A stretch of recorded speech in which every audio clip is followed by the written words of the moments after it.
Bakit ganun? Ang lungkot ng mga pangyayari sa buhay ko. Inibig ako sa isang babae na napaniwala niya naman ako na totoo siya. Bakit ganun yung mga sinabi't pinangako mo?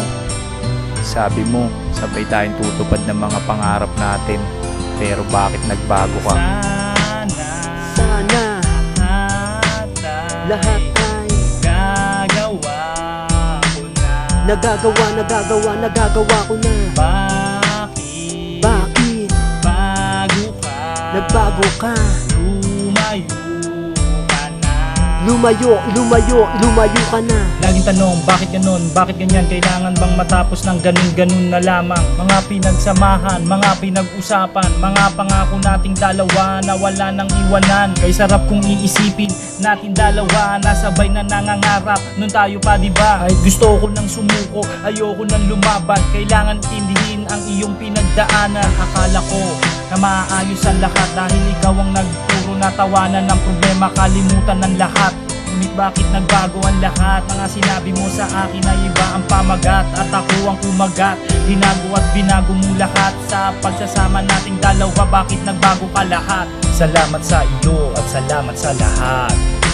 Sana lahat ay magagawa ko na. Bakit bago ka?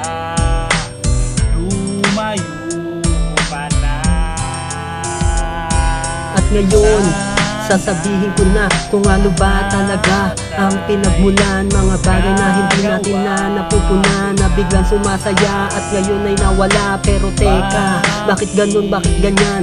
Lahat ng bagay sa mundo may katapusan at nasayang ang lahat. Ang ating pinagsamahan na dating kay saya, ngayon ay hapdi na lamang nadarama. Dahil sa iyong ginawa na wala man ng paalam at biglang kumaliwa, wala naman akong magagawa. Kung sadyang ayaw mo na sa akin, kaya naglaho ka parang bula. Salamat sa lahat. Kundi dahil sa iyo, di na ako natuto. Come on.